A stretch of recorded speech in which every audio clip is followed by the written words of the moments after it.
Hello and welcome to the Southbound Sports Show. I'm your host, Richie Leahy, here with my co-host, Maddie B. And last week, we talked about Davante Adams and how I thought that was a bum deal. The Dolphins are like, no, not even a day after. They must have listened to the podcast and were like, you know what, we got to get a wide receiver because this guy's wrong.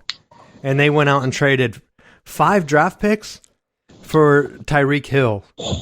And I'll be honest, I think it hurts both teams. I don't know why the Chiefs got rid of him. Because now, what's the receiving core? Hardman and Juju? Like, that can't be good. And Kelsey. Yeah, but I'm talking about receiving, like the wide receivers, because the way that offense worked is Hill stretched the defense. I don't think they have a guy that can stretch the defense now. And whenever he was out, they kind of turned into more of like a dink and dunk. Like, look at the last playoff game that they ended up losing where they were dinking and dunking their way the entire way down the field. And it took forever. And they had trouble converting. And it's like, what are you doing? Like, the offense is totally different for them without someone that can stretch the field. And even whenever he's in, if teams take that away, their offense kind of sucks. So I don't know who in their front office was like, you know what? Maybe if we get rid of Tyreek Hill, maybe Bieniemy can get a job. And and we can do whatever. Because I don't know what else the thought process would be here. Because I think he was the key to that offense. How many times did Mahomes just throw it up deep? And I mean, I guess you could say the same for Aaron Rodgers with Davante Adams, but to a lesser extent, Aaron Rodgers can, it looks like he can make plays himself, and he's been doing it for how long? I don't know if I've seen that from Patrick Mahomes. He gets spooked a lot more, right? I think Aaron Rodgers, the knock on him is that, at least for me, is he becomes too conservative, like in the playoffs. He pulls a John Harbaugh, or hell, even a Jim Harbaugh. Once they get in the playoffs, they're like, everything we've been doing, we got to stop that. We could have a turnover at any time. Like, I can't be making plays and throwing the ball down the field, making crazy decisions like that. I got to just be conservative and not run the ball or whatever. And that's honestly why I don't think they've taken that step to, like, go to the next level. Where, like, Eli Manning's throwing helmet catches, hitting Manningham down the sideline, throwing, like, crazy balls. And that's why Eli Manning has 2 Super Bowls, I think. He was like, I'm just going to take a shot and see what happens. And he got lucky. Everyone knows he got lucky, but you have to have balls to take the shot in the first place. And so now with the Chiefs, you don't even have that chance to take that deep shot unless they see someone in the draft and they take a Raiders approach where they just draft the fastest guy, maybe. I honestly don't know what the decision-making process was here. And I honestly don't think that there's a winner in that deal. Like, yeah, the Chiefs got all those draft picks, and they had already signed Mahomes for, a 10-year deal before. So they kind of have him locked up. But if I'm looking at, hey, we need to, like, repeat, I thought that they had a brief window where if they could keep everybody together for another year or two, they could try to make a run before having to do kind of like the soft rebuild in the Tom Brady years at New England. They've kind of already started that process now. Which makes me think maybe they weren't close last year. I mean, they definitely were. So it just doesn't make sense to me that they would say, hey, unless they pulled the Tom Brady thing and they're like, well, Tom's back. So maybe he wins the Super Bowl every other year or so. So we'll just start rebuilding early and then he's going to have to retire eventually. I don't know what else it could be. What do you think? I don't know what Miami's thinking. I mean, for how many picks that they gave up, I think it's almost house money for the Chiefs. Like, you're getting him away, like you're giving away hit Tyreek, but that's not to say, given the amount of receivers deep in this draft, that they could easily now afford to pick three rookies, and if one of them is fast and takes the top off the defense and allows Kelsey and Juju to run open on the underneath routes, I mean, I think that's a win. And there's some of the holes that are missing, like with Matthew not getting re-signed by them, but I think you have so much other space on that team that you can now draft younger guys. I think that it's scary to think that the Chiefs who've kind of done pretty good in the draft the last couple of years now have a pile of picks. I think Miami's in desperation mode because you bring Hill in, you put him this super contract, and now between him and Waddle, you have the dynamic receivers on the outside. Is Tua the man that can stay healthy long enough to get him the ball? Because otherwise, you have these two speedsters, and it'll look like Tim Tebow in that spring practice where he's like throwing ducks and hitting reporters. I agree with you. I think I said it last week where the receiver is never the missing piece. Like, how many times have you seen a team say, you know what, all we need is that one receiver, and it worked? Like, even New England, when they got Randy Moss, I know they went undefeated, didn't even work. Like, they still ended up losing. So I think that you have to focus on defense, offensive line. If you're going to make a move, why not try to sign Von Miller? I know they signed a bunch of offensive weapons, but like, are they going with Tua now? Right? Is that their quarterback option? That's who they have. So last year they were all about Deshaun Watson, and now they're like, hey, we're going to just give weapons to Tua, and maybe they're thinking that they're going to build the weapons, and if Tua is a bust, maybe there's going to be a free agent wide or quarterback that they can attract. I don't know who that would be at this point. Or do they go with like Garoppolo, which would be crazy because he's still on the board, right? I don't think he's been taken off. I don't know who else is available. There's been so many quarterback moves that I'm pretty sure that Garoppolo is like the last major one. I mean, Russell Wilson's off the board. Aaron Rodgers off the board. Deshaun Watson. I guess Baker Mayfield, maybe. Which, wouldn't that be fun if Baker went to the Dolphins with Tyreek Hill? Like, that'd be cool. I'd watch that team. I mean, it's better than watching the Browns, right? I hate the Browns. So, although my boy Chase Winovich went there, and he's wearing the number 69, Matt. He had a fan vote. That's what the fans picked. So, not excited to see him on the other side because I think he played pretty well for the Patriots.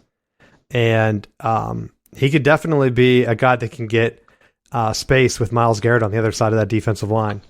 So, but they're good. The Browns are definitely going all in.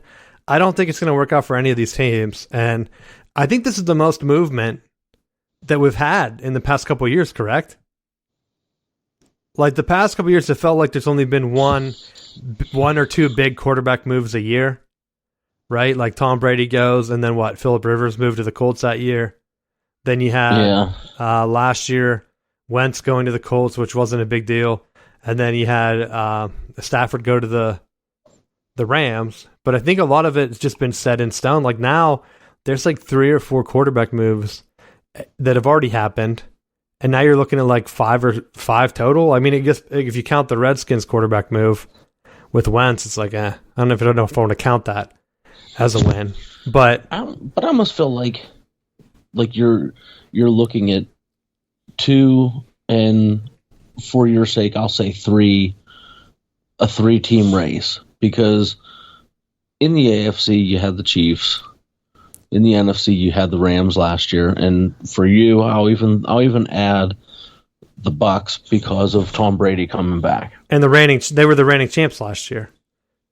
And if they didn't have all the wide receiver injuries, they very easily could have won. Like they were a broken play, I said, with Kupp down the middle at the end of that game to take it to overtime. And that's with the injuries. So you have to say that they're a contender next year. Well, if only Godwin would have been back there to stop Kupp. Well, they wouldn't have got down if they had the offensive weapons, Matt. They would have controlled the game like Tom Brady's always done. Remember when he beat the Rams, like 10-3 in that Super Bowl or something like that? It was a weird score. It was with that dink and dunk, right? Yeah, you got to break that in. That's what Tom Brady's known for. Patrick Mahomes isn't known for that. He's trying to play for 90 years because he realized that's a secret. Tom Brady's arm's not going to wear out because he's just flicking the ball. So I could play for that long. That's like extra insurance.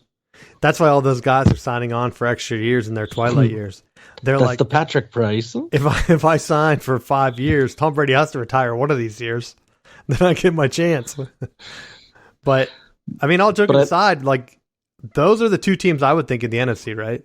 But I think like you and I just put those three together because outside of those three, who is a serious contender? Bills. Like they got Von Miller. I told you he's the key. I was just gonna say with Von Miller. I mean, you can put them into the running, but I think like those four are on such a higher level than everyone else. Well, do you think the Bengals are going to get there? I think they've taken steps in the right direction, but I mean, like I've seen this song before with the Bengals. Like they have to win this year or next year, or they're going to price themselves right out of the market because their owners aren't going to spend the money to maintain the franchise. Like they're notoriously a cheap franchise. So when it comes time to pay a lot of these guys, they'll let them walk. And similar to what happened with like the Carson Palmer, Ocho Cinco era, they had a run, they had an opportunity. It passed them by. Well, he got injured. That was like a dead injury. I don't know. If he doesn't get injured, do you think that they change their mindset? I don't know. I think if he doesn't get hurt, I think they win the Super Bowl that year. But fair, I don't know. I thought they were solid that year. Not going to lie. Because John Kitna wasn't getting them there. Is that who their backup was that year? Yeah, because Joey Porter was like, Kitna isn't going to win it for you. Sorry about your luck. Like, we weren't trying to hurt you, but... I didn't know if that was like a 90s QB joke. Him and Rodney Pete. No, he played for a long time. Nothing against him, dude. He's a solid quarterback. He was in the good mode. If you're giving him a Madden rating, he'd be like low 80s probably, right? That's generous. Someone's going to look it up and they'll send me like, the highest he's ever was 78, you idiot. There has to be a database. I'm going to look it up. Kid Madden rating. Watch it be like 88. I'll say like, here we go. Because he was a starter for a while, wasn't he? Yeah. I guess he started in 2000. He started for multiple teams, too. What did I say? Do you remember what number I gave you? I said low 80s, right? Uh-huh. 84, 84, 83, 82, 85. We're around that era. 85? Was that with the Bengals? No, 85 was with the Bengals, you're right. 2005. And then that was his highest. The 84s were with the Lions, which I didn't even know he played with the Lions. Because what would he have been, the backup? Or was he the starter? No, he would have been the starter because I think after Palmer got hurt, I think he showed he could get the job done and got signed away. I mean, early in his career, he's like a 66, but I think everyone comes in and is like that. So, I don't know. This is just a website called MaddenRatings.weebly, so who knows if that's even true. I'm sure as hell not going to fire up an emulator with all these old Maddens just to check and see if that's true. So we'll leave it at that. Say that I was perfectly on point with that. Great job, me. I know all my old quarterbacks, Matt, and all their stats. So I might get their names wrong. Same with coaches, but who knows? So let's go ahead and get into. We'll stick with quarterbacks. The NFL draft by position. Now, so a lot of quarterbacks have been moving. A lot of that is based on the fact that a lot of teams think that this is a weak quarterback draft. So we're both looking at the CBS quarterback rankings. Last year, I kind of read through them. I don't care to do that. I thought that was kind of boring listening back to it last year. So I'm going to go ahead and pick my favorite QBs because I know the Steelers are probably on the board. And I want to see what happens. So my personal favorite, I think I like Pickett. And I'll tell you why. Because when he did that fake slide, Matt, that tells me that he has the mindset to break things down in real time. And I think a lot of guys that you see come in highly hyped up, like Mitch Trubisky or, I mean, even Justin Fields, like how many times do you think any of those quarterbacks could do that move on the fly? No. Dwayne Haskins, who else is on this roster? I brought in Justin Fields because I don't think he's good either, but who's the other one? Oh, Mason Rudolph. Mason Rudolph would never do that. So I think if there's your guy, he has more size and height than Willis, which is one of my things that kind of worries me about him. So I'm going to go with Pickett if I had my pick. CBS has Matt Corral, number 1, from Ole Miss. And I've seen some measurables on him. But a couple weeks ago when we looked at this, it was Pickett and Willis as the number 1 and 2. And even on the draft boards, Pickett and Willis are the still one. I think the one we looked at last week was Pickett was the only quarterback taken by the Saints in that first round. So looking at this draft board, who would you go with your first quarterback pick? I mean, me personally, I'm a bit of a homer, and I would go with Malik Willis. I mean, watching some of the highlights from his pro day yesterday, he threw damn near 70 passes. It was commented, like, why did you throw that many balls? And he said, well, it was commented that he wanted to make sure that his receivers that were out that day had opportunities to put themselves on display as well. So he threw more than he really wanted to so that he could help his team out and get those guys some exposure too, which I think is a big character thing. I know he was at Auburn. He then moved on to Liberty, so he played in multiple systems. I mean, the styles were similar from Malzahn to Freeze, but I think you still moving conferences, moving places, and still maintaining a high level of play. I like that about him. I think Pickett would be like a 1B if Willis were to go really early, because I think in either scenario, for Pittsburgh to draft a quarter, like one of those two, they're going to have to move way up in the draft. So I think that by the time, if they stay put at 20, I think definitely one of them is going to be gone to Carolina, and then it would just be a matter of who the other quarterback is if they're comfortable with that. And that's fair. I think Willis and Pickett are going to be the top 2. I think Corral's going to be solid. Out of this list near the top, let's go with who do you think is going to be the bigger disappointment? And right now I'm leading Sam Howell over Desmond Ridder. I don't have a good feel on Ridder. I know that Cincinnati went undefeated. It was against lesser opponents, you know. He seemed to do pretty good against Alabama, but they never really threatened. So I think to me that would be a wild card.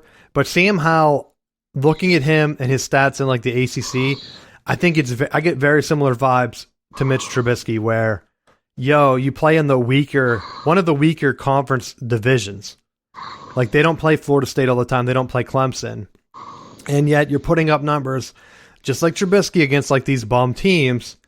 When are you taking your next step? Like didn't he blow the Virginia Tech game? And there was a couple other games. Maybe I'm wrong on the other team, but like UNC has lost to Florida State the last 3 years. That's what I'm saying. These UNC quarterbacks feast on weak teams because of the division they're in, and they don't even win the division, right? Pickett won it. So it's kind of like, oh, here's a worse Pickett. That's how I feel with Sam Howell. So if someone takes him right after they take Pickett, I think that would have to be a disappointing pick for their fans, right? Well, and I think, like, this is kind of my feeling, that I think if you take Pickett, if the Steelers were to take Pickett, they could bench Pickett and let Trubisky get thrown to the wolves, and it's not going to be as big of a deal. I think it's going to be harder for them to keep Malik Willis on the bench, and if they have Willis, I think that they're going to be more inclined to, because of his athleticism, to start him early, knowing that if he struggles or were to get injured scrambling around like a lot of mobile quarterbacks do in the NFL, you still have that fallback that Trubisky was able to manage the game, during some of those early season actions in Buffalo. Well, on this list, who do you think is going to be a disappointing quarterback if the team would pick him? Like, say if the Steelers waited and went the second or third round and picked one of these other guys, who do you think would be a disappointment? Well, I'm going to try to hold my homerisms on Howell, because he was a Florida State commit up until the last minute, and I'm going to go with Ridder just because I think with playing at Cincy, I think that he caught that hype train at the end of the year, which sometimes we've looked at in the past as signaling that that's going to be an uptick, that you're taking a team that hasn't been as successful and making them getting them to win. But I kind of see Ritter in that same mindset that we had when we talked about Jake Locker when he was at Washington. Like he was mobile enough. He did a lot of things. Like he was able to get his team to win and get into some bigger games. But there was no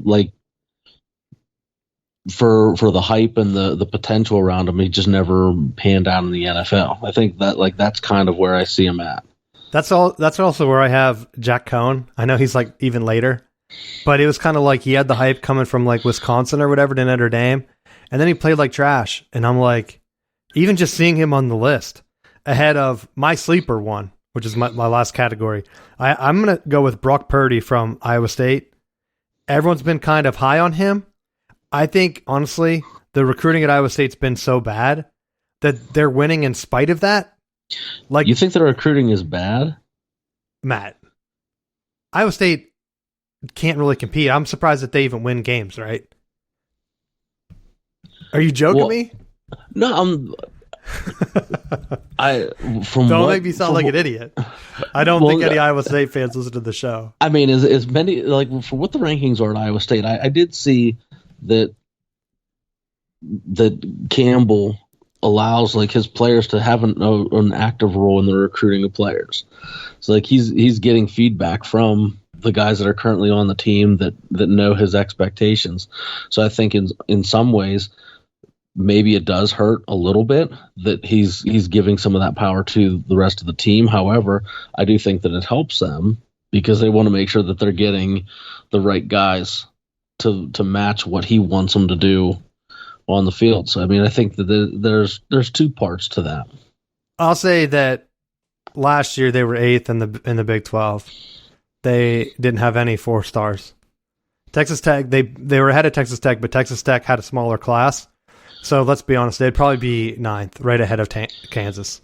And then this year's class, let's see where they land. And this is just in the Big 12. So like, they did better. They had 2 4 stars, but they were also more hyped up this year. They also took a lot more. They took 22 commits compared to only like 17 and 14 and 18 for the 3 teams that are ahead of, other than Kansas, because Kansas sucks, you know. So, I mean, what, you going to deny it, Matt? I thought my man Les Miles would be able to get it together there, and he just pretty much ruined his legacy. Hey, they did beat Texas. So now, but like looking at where Iowa State's recruiting, they're around like Boston College level, Matt. If that gives you any inkling of what kind of recruiting they're doing. So I want to see what they do with other talent around him. Like I want to see what Brock Purdy can do. I don't think he's going to be like the next Tom Brady, but I wouldn't be surprised if he ended up being a serviceable starter. Like I went back another year too. They're with Syracuse and UCF, Matt. That's their recruiting. So you can't tell me that that's good. And Duke. UCF did win a national championship recently. And it did not pan out in recruiting, Matt. We'll see what happens when they join the Big 12. But, I mean, they're already recruiting around Iowa State level, so who knows? Maybe that could be worth 8 wins or whatever. I don't even know what they went last year. But those are my quarterbacks. Do you have a sleeper candidate lower on the list that you think could surprise a team that gets him? No. You weren't going to go with the guy from Miami, King? Even though they say he's 5'9" on here? Which, oh my gosh. Well, that's why I thought, like, he could potentially go somewhere and be forced into, like, a wide receiver role, but I just don't think that he'd pan out. All right, so let's move on to running backs. We're probably not going to do all the categories for all the positions just because they're not as big as quarterback. I'll say right off the list for running back, Kenneth Walker, I want to see how he does. They have him number 1 on the board. I said single-handedly he was the reason that Michigan State beat Michigan last year. Without Kenneth Walker transferring from Wake Forest, Michigan goes undefeated. Like, he single-handedly won them the game. Michigan had a lead. I guess you could say that the quarterback fumble when Cade got hurt and the backup fumbled the snap, that was like the turning point. But Kenneth Walker had 5 touchdowns, right? Now, on the other hand, he did nothing against Ohio State. I don't know if it was game planning or what, but then weren't they down like 49-0 at halftime or something like that? Embarrassing. He had like 10 carries for like 4 yards. It was bad. So I don't know what to do with him. I don't really remember him running wild at Wake Forest, but they also seem to be running back by committee when I watched them this year. And because I watched him because they got a Michigan transfer running back. So ACC country, I figured, let's see how he's doing. And it always seemed like he wasn't getting consistent carries anyway. So I'm like, I wonder if Kenneth Walker was in the same situation where they were just rotating guys based on series or whatever. So I don't know. Going through this list, to be honest, as a college guy, I don't even know who would stand out. Probably Cook's brother, right? From Georgia? James Cook. He had some flashes of brilliance in the playoffs. I thought he would be a good run. I thought Zamir White would be, and with splitting time with Cook, would be a good match. I thought he was solid. I don't know if he has like when Cook was in the games in the playoffs, he had the game-breaking speed that I think that a lot of these guys need in the NFL. Because like even Derrick Henry has the size. I want to see like some of the power running backs, like even Hassan Haskins coming out of Michigan, solid numbers. I think he crushed it on like the bench press or whatever he did at the pro day, the NFL Combine. He had like the highest of all the running backs or whatever. So like you can have the power, but you also kind of need to have that second gear whenever you break it. Like you need to be Bo Jackson to break some of those long runs because I think that gives you the staying power in the league. You can't just be the guy that just takes the hits. Otherwise, you're only going to be there for 3 years, right? Yeah, that's how long running backs last. Well, and you said you had about the breakaway speed, and I think that's where I'm a little bit biased towards Jayshon Corbin with Florida State because the offensive line was still in that rebuilding type process, and he was able to do stuff in the passing game and the running game that I think you need to have that every down back. Yeah, and outside of that, I don't know. Like, I don't remember anyone on this list really having that game-breaking speed where I thought, oh, man, that guy's going to be pretty solid in the NFL probably. So, I mean, take your pick for the other workhorses like Hall from Iowa State, another Iowa State guy that they hyped up as NFL worthy. He's number 2 on this list. I don't know how that translates. I'm sure there's going to be a sleeper in here, but we'll see. My pick would be Cook, I think, because I think you can get him later in the draft. I'm also, biased against like Hassan Haskins. He was a workhorse for Michigan.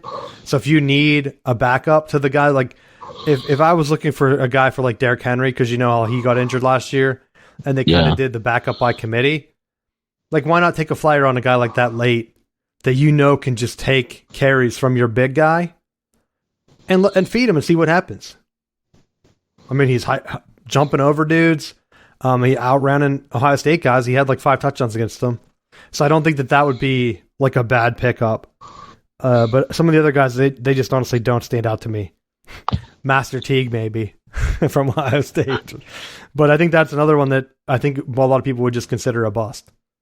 Didn't do what he needed to do at Ohio State. That's why he's much lower on the list compared to some of these other guys. But I don't know. I'm looking to see. I thought the Penn State guy was coming out, but I don't even see him on this list. Well, and I think when you look at some of those running backs, like there's no value for them because people draft guys so late and just plug and play like undrafted free agents, and they perform well in the NFL. So there's also that aspect too, that teams aren't in a rush to sign a running back when it seems like they just pluck them off the tree.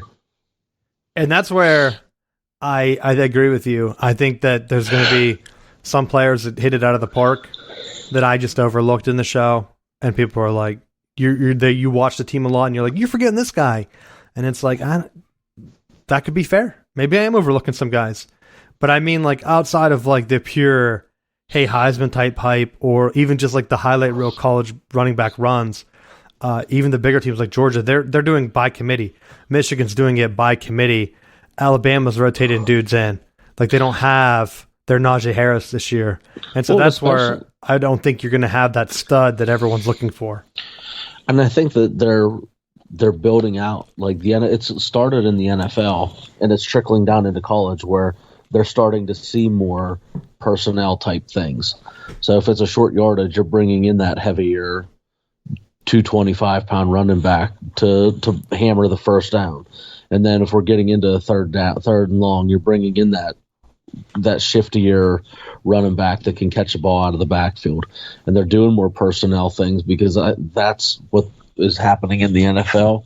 And it's like you're seeing teams now. Plus, I think the other thing is you recruit 3 5-star guys, and if they're not touching the ball, then I'll just transfer out. And they know that they have the portal. So you got to get the ball in their hands, or they're going to peace out and go to someone that will. Or they'll just go to the draft, right? I mean, that's what a lot of people are even doing now. But I agree with you. I think that personnel is going to be the big thing. That's why I mentioned the 3 playoff teams going by committee, because I think that that's going to be the route going forward. You have the guys that are going to be like the NFL always has their pass catching guys, and college really hasn't had that too much, but I think you're going to start seeing it more.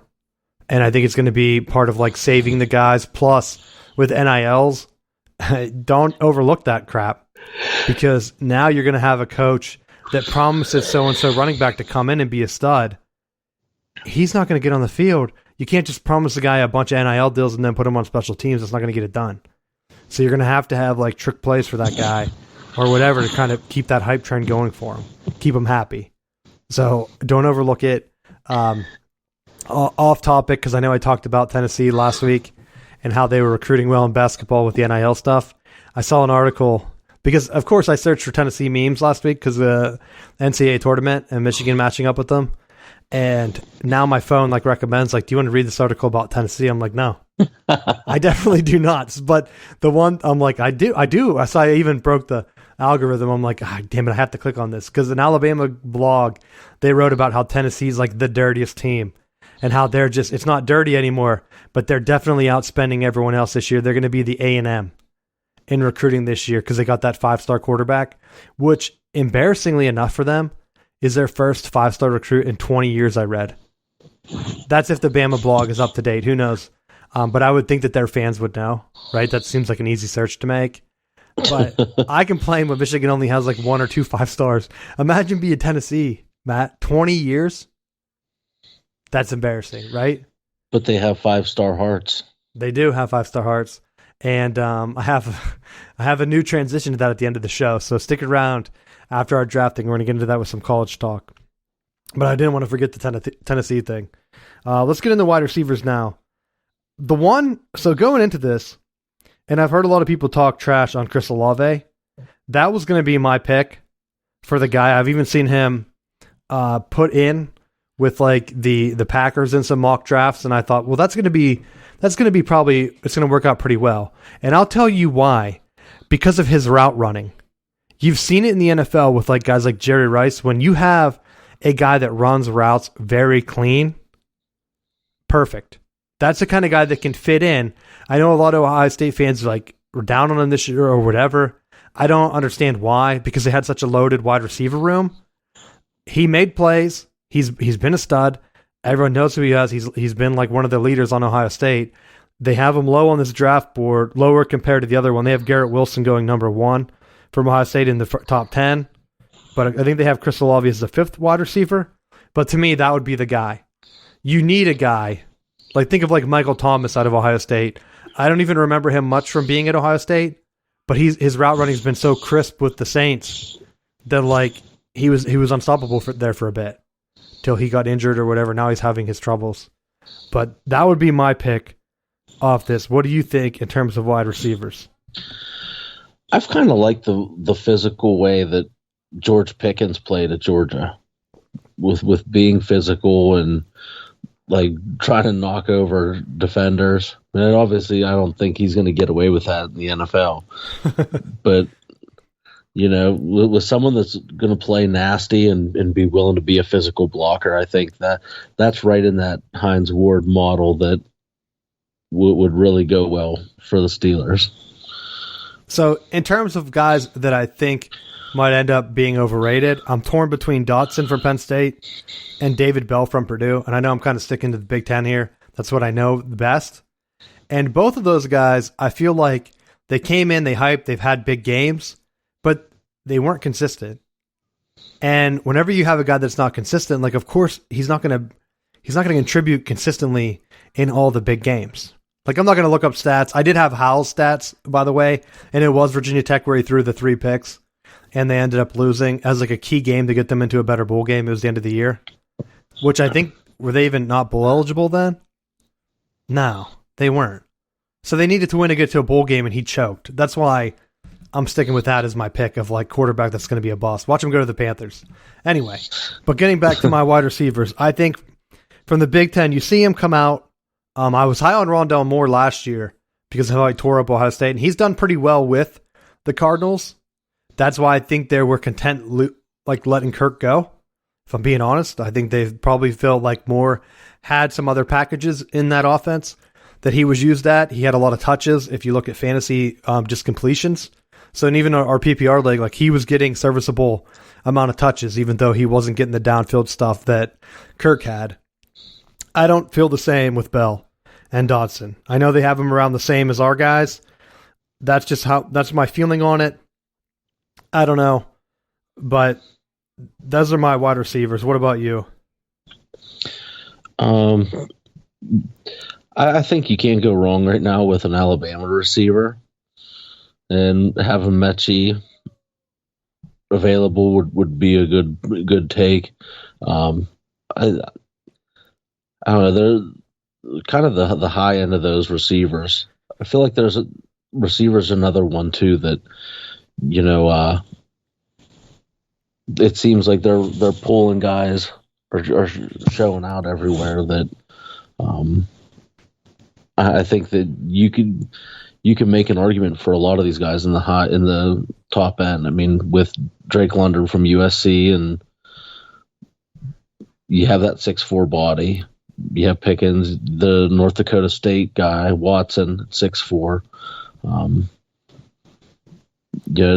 I think those are the guys that help Pittsburgh out. I mean, I know they have Claypool, but having those bigger targets will definitely help the quarterback situation. Well, even just a later sleeper, Jalen Naylor from Michigan State, I think he could be a guy. They have him going like in the 4th round here or 5th round. I don't know. I haven't done my math.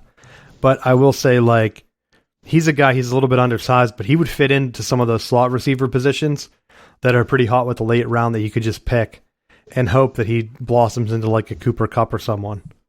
But other than that, I think it is going to be pretty much a deep draft. I think you're going to get a lot of serviceable receivers, and I just don't think there's a head and shoulders guy that you're going to look at and say, like, this guy's going to be the stud, So I know, like, Garrett Wilson has the measurables. I want to see him use them more. Like, I don't think he really stood out and did much against Michigan. I know he had a couple of the bigger catches, right? But he also wasn't getting separation. So, like, yeah, you make amazing catches, but, like, why aren't you open more, right? Well, and I think when you're evaluating receivers, one of the things that you have to look at is what's the separation like, because in the NFL you're going to see a lot more man-to-man coverage. So if you're not getting separation off of the defensive backs at college, you sure as hell aren't going to get away with it with the best of the best. So I think like that's something else to consider. That sometimes you have these guys that they can get by on one quick move and then run down the sideline. But if they can't run some of those posts and digs and like the intermediate routes, then they're really going to struggle, and it's not going to help them out. That's why I'm leaning towards Olave still. I know he doesn't have the measurables or whatever compared to Wilson, but I just think in terms of what the NFL is looking for with the comparable size, that's why I would lean towards him. But see, the funny thing with him that I had to laugh was that they were like, I saw some of the media people trying to hype him as like the best Ohio State receiver ever. And I think that's a really, really bold statement to make. Why, you don't like some of those other legendary guys like Joey Galloway? Terry Glenn, I don't know. Unless they Joey that Galloway because he's on TV. Who's the guy, David Boston, that was so up with roids that like didn't destroy his knee because he was so bulky that they said that the tendon couldn't handle the weight that he was, but he wouldn't stop lifting. You mean he was just pumping iron with Barry Bonds? It was after. Whoa! Don't throw my man Barry in there. Remember, but he didn't he get into the fight with Charles Woodson. They're both really little, and then all of a sudden they just got massive. Hey, Barry Bonds, I dare you to look at any other old man and show me that their head size did not grow. I implore you to find that evidence. Find me a guy that didn't, because like look at Alec Baldwin, like the actor, that guy that shoots the people on the set. He goes ahead, Matt, and watch him in Beetlejuice, and then watch his head just like triple in size. So are you saying that at a head growth of that magnitude that he's on roids? Because his body sure as hell does not look like it. I don't even know what to say to that. This is in my Barry Bonds defense book that I'm writing. He just lifts with his forehead. He does push-ups with his head. No, the hat was too tight, so the extra blood was pumping. Matt, you've seen the same thing happen with other men. Tools that they go ahead and promote on the dark web. So I will just say that Barry Bonds' head maybe just grows because he's wearing the cap all the time. It's also why he went bald, remember? That's like the thing. If you're going bald, don't wear a hat. That's what they tell you. That's one of the old wives' tales. So wear a visor, like Steve Spurrier. So let's get into tight ends. Because I honestly, if I'm looking at the tight end list, I don't think there's one that stands out that I'm going to pick this year. So if I'm looking at this, I don't know who I would say, like, if the Steelers went, like last year, they got the guy with Freiermuth, right? Yeah. And then, but the year before, wasn't it the Notre Dame guy? I can't remember his name. And then, of course, like the Iowa guy a few years ago that the Broncos got. And then they ended up trading him for Russell Wilson, didn't they? So. I think the what is it, Weidermeyer from A&M? That's who I'm kind of leaning towards, to be honest. Like he plays in a pro style system. I think he could be a 1B type tight end when they go with their two tight end. Like that's what Canada likes. So I mean, I think we'll see who's really in control now. Now that Roethlisberger isn't there, that like, does he actually run his style of offense? Like, does he run his system, or does he just get this handcuffed whatever that is being claimed? So if that's true, like if he does have full control, that would be a good guy that would fit for him. And so that's who I was going to say. Like if you're going to go for a tight end, that's who I'd be hoping that my team would draft. But that's like not really a bias one way or the other, I don't think. So let's just go. Like that's who I would say I'd go with. But that's all I have for tight ends. Do you have anything else for tight ends? Not really. I mean, to me, I think just from an exclusive Pittsburgh standpoint, I think that they have Freiermuth and there's other needs that you may not want to go tight end unless you're really going to rely heavily on two tight end sets. And then at that point, if you don't feel comfortable with bringing Ebron back or what you have on the roster, that would be a good place later in the draft to pick somebody up. And so that's probably fair. And I just don't know how much with personnel stuff teams are even going to be looking at tight ends early anymore.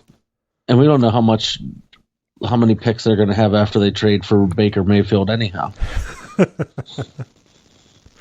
I don't know. We'll see. Let's get into the offensive line. To me, I think it's Evan Neal from Bama. And then he's been dropping the Aquanu guy from NC State. A couple weeks ago, he was like potential number one. And now they have him as 10th. So I don't know if he had a bad combine, but I'm pulling for him. So I'm going to say him over Alabama. We know Alabama has great guys, like, right? But I want to see my local team down here, NC State. I want to see them get a guy taken high in the draft and be successful. So that's who I'm pulling for. The rest of the line, again, I don't even know who you would go with. What do you think? I know that they've already made some moves to try to shore up the line. I think, to me, if Willis isn't there, And as a GM, if you're not 100% on Pickett, then I think the pick has to be Tyler Linderbaum. He was one of the highest rated centers out of Iowa. He's almost 300 pounds. Like, I think you pick as many potential offensive linemen. You shore that position up because you don't want Najee Harris taking the thumping that he did last year. And that's true. I think center is going to be the key position, right? Isn't that what's needed? Because if they get someone like him that's young, then they can move Green to guard, which was a more natural position for him, and kind of fit some of those other pieces around. Yep, I'm gonna have to agree. I don't know, like I don't even know what other pieces. Like if they got a lineman, I would just be like, okay with it. There's not really anyone that stands out on the list. The only other person on this list that stands out to me is Nicholas Petit-Frere from Ohio State, if I'm even pronouncing his name right, because they still have him fairly high, but I watched him get absolutely clowned by Hutchinson at Michigan, and I know Hutchinson's like potentially the number one pick. That guy, like if my team drafted him in the first round after watching him get destroyed, after talking trash, Matt, like he was talking so much trash that Hutchinson was like calling him out in the game and then pancaking him, which I don't even know how you would even want to still be out on the field at that point, right? Like you can look up the clips if you think I'm making it up. And then I think he got destroyed at the Senior Bowl or the Combine, whatever they did, like one of those. I think he was the guy there from Ohio State that kept getting pancaked.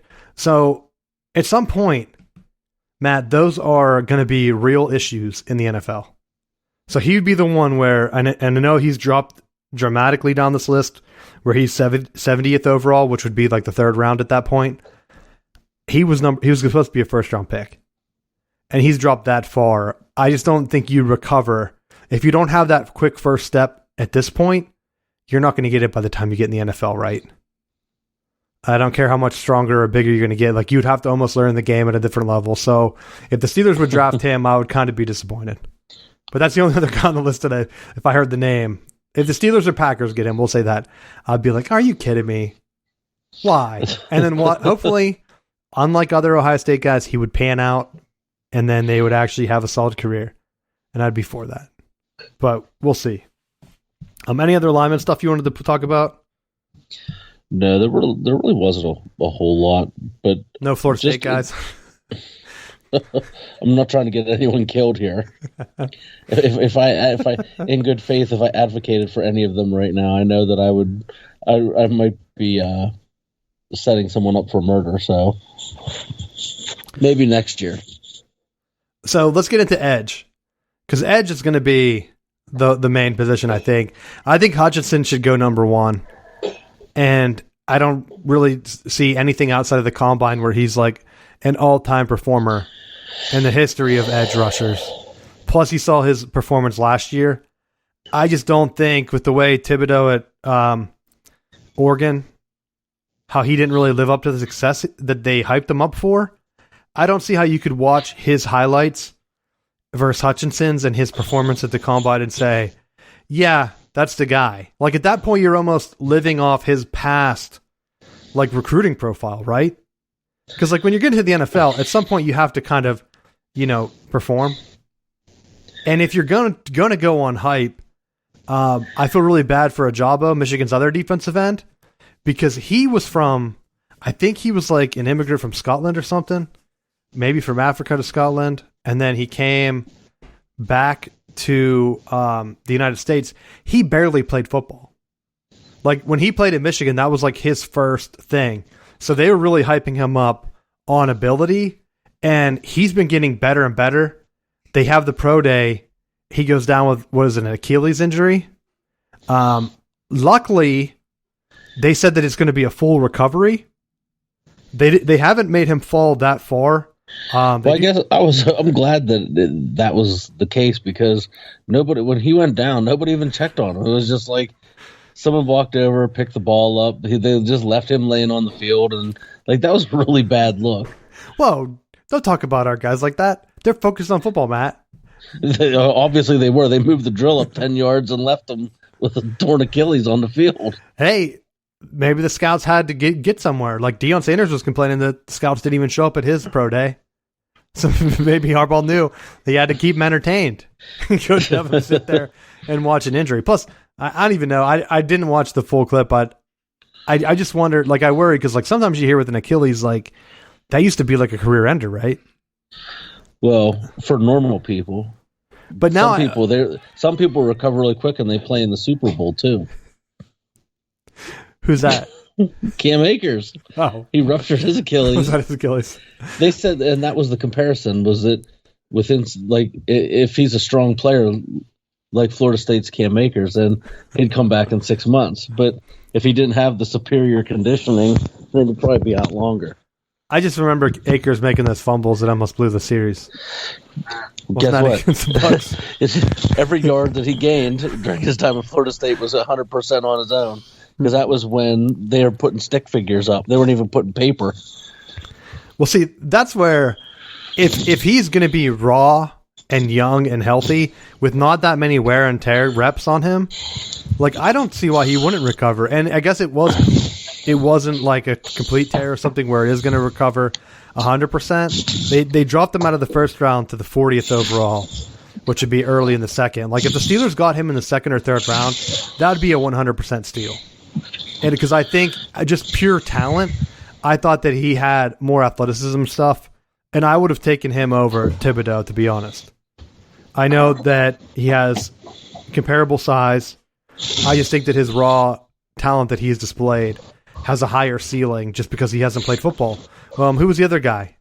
Was it JPP? Wasn't he the guy that had the similar background at South Florida? Yep. And so, before he learned about fireworks.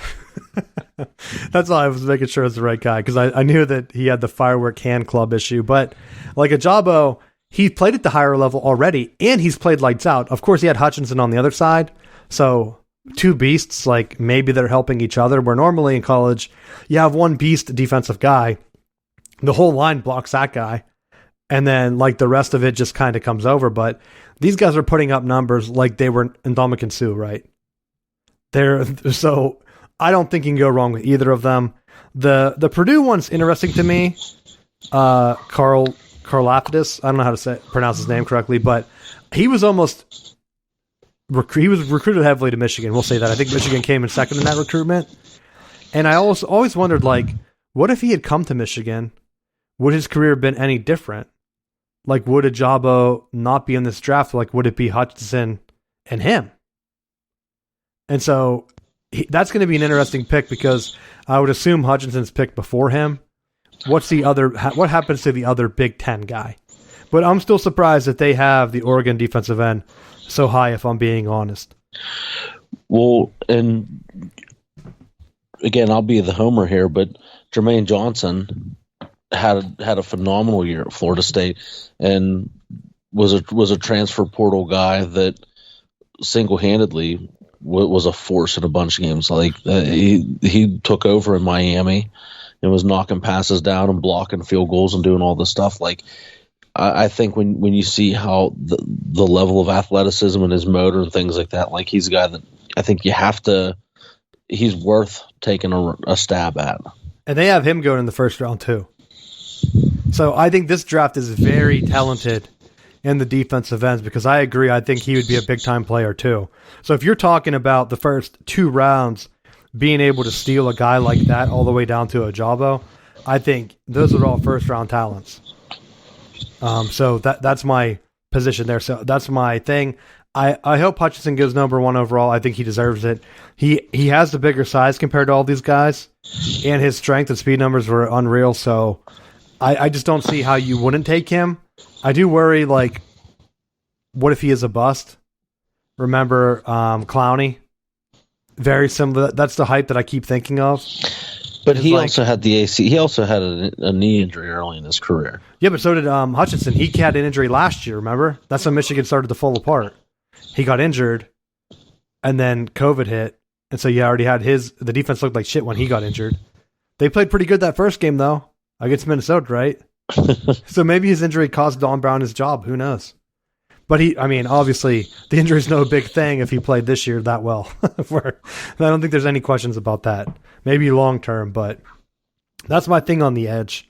Going into the center, I honestly think you have to go with Jordan Davis, right?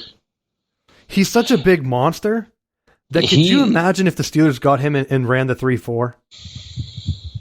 Right? Yeah. The only scouting thing that we talked about before the playoffs is Georgia said that he barely played any snaps because he wasn't able to do it. But I'm like, in the NFL, I think the game kind of is, there's less plays, number one, than college. And there's not a lot of high-tempo offenses like that you see in college where you can't get a breather, right? They're doing their audibles. They're taking it slow. So I think he could play a lot more than what people would think. And if the Steelers got him, and I brought up Ndamukong Suh for that reason last time, it doesn't have to be Ndamukong Suh. All he has to do is eat space. Eat space. He ran well, too, so you know he's fast as hell for that big of a man. So I would say let's go ahead and get him, bring back the big 3-4, and that's where I would go with it. What do you think? I agree. I mean, he's really, for as well as he moved, in addition to the size, I think that's where you start it. That's where you end it. They have Walker from Georgia ahead of him, and no offense to him, but when you have a guy that has 50 pounds on you, more than that, 70 pounds on you, I think you go with that guy. Right? A guy that runs that well at that size, I don't care about how many plays he misses. Like I said, in the NFL, there's not a lot of high-tempo college offenses where you're not getting that breather. So that's what I'm going to go with. I honestly don't know too many other defensive tackles on this list. I think it's more of a defensive end draft. Do you have any other defensive linemen you want to talk about? No. All right, getting in. We're picking up our speed now because I don't really have much left. The linebackers. I don't really know any that stood out to me that I thought, hey, let's take a run and see. This is a big guy. Like even Michigan's Josh Ross, kind of in the middle rounds. I think he's solid. I don't think he's a game breaker type linebacker. What do you think? Is there a guy that really stood out to you? They don't have anyone near the top 10. No. I mean, the closest they have is Utah's Devin Lloyd. And, I mean, I think he has decent size at 237. But, you know, I think Pittsburgh at least addressed those needs with signing Jack. And kind of, at least for now, putting a hold on the necessity of going linebacker. The one guy that stood out to me was Will Anderson from Alabama, even though he might be more of an edge, but he's not draft eligible. So I'm like, oh, well, I guess he's not even going to be a guy to talk about here. So I think at this point you're looking for a guy that can – there's a good range here of guys that can eat up size in the middle. But with teams going with more personnel, I think you really have to focus on speed. And that goes with our next category with the defensive backs. I think Stingley from LSU, to me, he's the number one guy. I think they have him 5th overall. A lot of people have been putting in, because I guess we're looking at cornerbacks here first. So I think he's a guy. Outside of that, I don't know if I have another guy that stood out to me that I would pick. Are there any cornerbacks that you know that you think would be a good pick?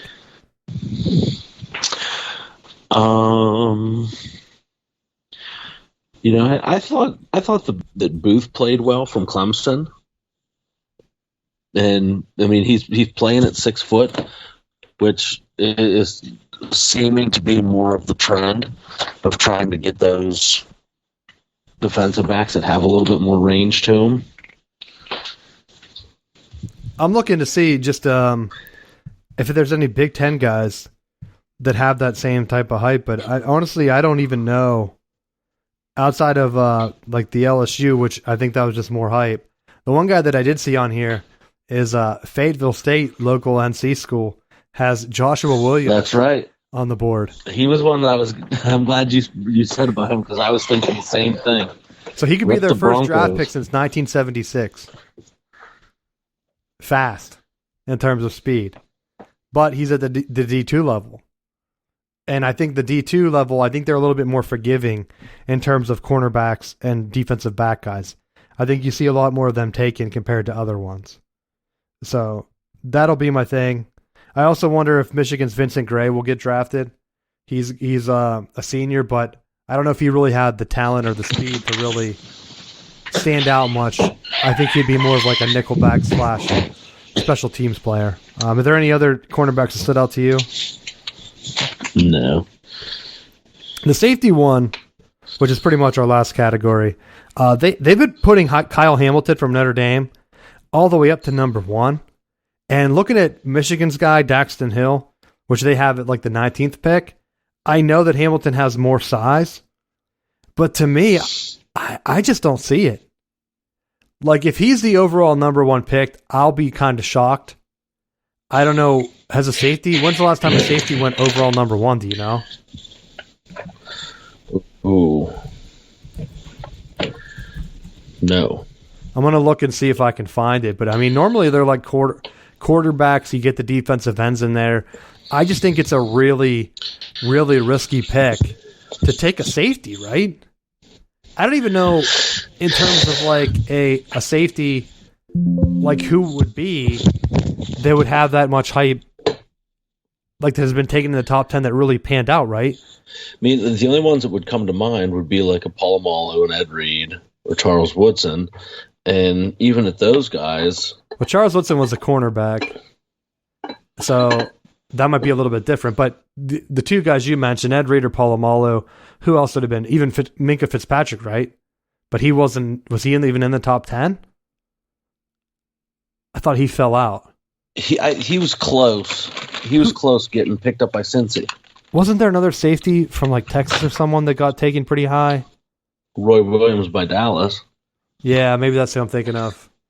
But didn't really pan out, right? Or wait, there was... I'm drawing a blank now. It was when Pete Carroll was at... When Pete Carroll was at USC, there was... Was it Taylor Mays? Was one. And then there was... Well, here, I found an article. So Kyle Hamilton is an All-American. They're talking about drafting him with the 3rd overall pick, possibly to Houston. But even then, what does this say? That there was only 8 safeties drafted in the top 10, with 2 being in the top 5. So Eric Berry is the other one. That's who I was thinking of. So Eric Berry from Tennessee, which I guess... Yeah. 5-star hearts. Jamal Adams, I don't remember who Jamal Adams was. And then, did they have another one? They didn't even have a list of the other guys on here, do they? I just don't know. Like, if you're the Texans and like Hutchinson falls to you, I would just be shocked. Like if someone did a complete 180 and traded up for a quarterback number 1, and Hutchinson falls to you at 3, and you take a safety, like I just think that to me that would be shocking. So out of those 8 people drafted, Eric Berry and Jamal Adams were the only 2 that made the All-Pro roster more than once. So the other ones are pretty much busts, even if I can't remember them. But I thought the Texas had another one. Eric Berry, was thinking of him too. I'm going to look and see if I can find the other one. Do you have anything else on the safeties? To me, that's, I think, is the most controversial, right? Well, I think that is. I'm completely drawing a blank right now because I know with the safeties, they're a lot more forgiving because they're playing as far away from off the ball as what they are. So I think people they look a little bit differently. As I'm looking through this list, I remember Bob Sanders from Iowa. He was an actual NFL Player of the Year, correct? So that's another safety that kind of stood out. He was drafted in the 2nd round, like 44th overall. Like to me, that's more of like a regular safety, I just don't know how many other ones. Just trying to find out. I was looking to see if Texas had Safety drafted high from Texas. But the search just really isn't helping me. Anyone from the kicker category stand out to you? There's only even 3 on here, and I don't know any of them, to be honest. Cameron Dicker, Cade York, and Gabe Breckick. So, no Janikowski's on this list. What do you think? If there's no Pollocks on there, then I don't know. Punters, too. I mean, Penn State's guy, Jordan Stout's on here. Does Penn State even punt that much for me to even know their punter? Right? Normally, aren't the punters that get drafted high like on a team that sucks and they're punting all the time? Vanderbilt. Would you see Vanderbilt's new logo? Yeah. So they made a V that kind of looked more like a Viper V that you would see like if the team was called the Vipers. It had like hard edges. But then I think they stealth updated it to look more retro. Like they just randomly updated the logo. And someone had like screenshots and I saw. Then I was like, I don't know if this is even real. If someone like Vanderbilt fans like keeping track of all this on Twitter. And then I'm like, I don't even care. What kind of catfish would it be for them to fake update their logo? Well, I think they updated it, and then right off the bat, Xavier was like, "We like the new logo," and just turned it into an L. And they're like, "Oh, we better change this real quick." So that's the one where, if you're them, like, what are you doing? Like, just keep the regular. Like, if Michigan was like, "Hey, we're gonna do like a fancy M that looks like it's from the XFL," I'd be like, "Are you guys serious?" Like, that was iconic to begin with. At some point, you just keep the logo. Why do you need to change it? Like, why are you updating it? It was like hard to print because I guess one of their logos from like the 80s had like an outline on the one side, which was kind of weird. And people said that it was like backwards. It was like they took a font from a computer and reversed it. Probably to get around trademark, which I don't know if that's true, but wouldn't that be funny if that's what they did? And they were like, hey, Microsoft Word puts a shadow on the right side. We're going to flip it. Do it backwards. But I don't know. That was what people were saying. So I don't know. But I don't have anything else for the draft. Is there anything else that you would like to see teams take in this draft? No, I think the thing that makes this draft a little bit different is that you don't have the teams that are, I think, is like with the Lions drafting first. I think like they don't appear to be heavy in the market right now for a quarterback. It seems like they're okay with just getting weapons for Goff and building their defense up. Like they're treating it as a longer build, which they should, and not rush to it. So I think like you're going to see defensive players go early, linemen go early, and then as soon as that first quarterback's taken, whoever jumps to take a quarterback, then you'll start to see a bunch of trades in domino effect to try to hurry up and grab those guys. Well, see, the Jags have the number 1 pick. The Lions have the number 2. They blew it, remember? They ended up winning that game. So the Jags aren't going to take a QB. Like the Jags aren't taking a QB, and it seems like even the Lions aren't looking quarterback. And that's why I think, like, if you're looking at it, if you're the Jags, I think you take Hutchinson. Like, what else would you... I mean, you're already making all these moves on offense in the free agency. Getting, like, what, another lineman? If you get a safety, to me, that's weird taking a safety number 1 overall. And so I think the safest pick for them would be taking Hutchinson, or if they prefer the guy from Oregon, then go that route. And then I think the Lions should pretty much do the same. Take the opposite. I would hate for Hutchinson to fall to them, especially if Jacksonville goes edge and takes Thibodeau, but I don't know. That's just my feeling on it. And I hope Hutchinson goes number 1, but we'll be getting into it. I did have one other quick topic here that reports are coming out of USC that I hinted at this earlier in the show, that they have had the greatest practice ever on college campus, Matt, with Lincoln Riley. So, well, remember, wasn't it Auburn that put out the note that said that they're back? Like, we're back. They announced it. And then now you're getting the greatest practice ever. Ever. So, to me, now I just want Lincoln Riley to fail. Because that is the dumbest thing that I've ever heard. So. Well, maybe you just didn't practice hard enough. Well, I was thinking, some people were like dogging me about Michigan, like, hey, they got blown out in the playoffs. And I'm like, what are you talking about? Not that many even teams make the playoffs. How is that a slam on me? Right? It wasn't like they got held scoreless. So it wasn't a complete slam. Like they still won the Big Ten. It's like who else could you be a fan of that could make fun of Michigan like that? Not Oklahoma, not Michigan State, not even like Florida State recently. But those teams at least all made the playoffs. So to me, they're still better than like a Penn State, right? So I would say, yeah. So it's like, what the hell are you talking about?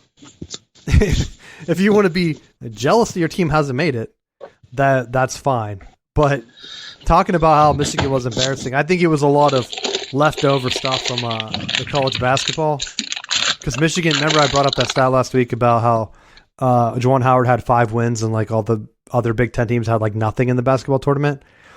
Michigan used that graphic and they put it out on Twitter where they were talking about it. And so I think a lot of the Big Ten teams are just pissed off that Michigan's been having like consistent success now in football. Well, not in football consistently, but in basketball definitely consistently. And then when football starts winning, they don't have anything to make fun of them for anymore.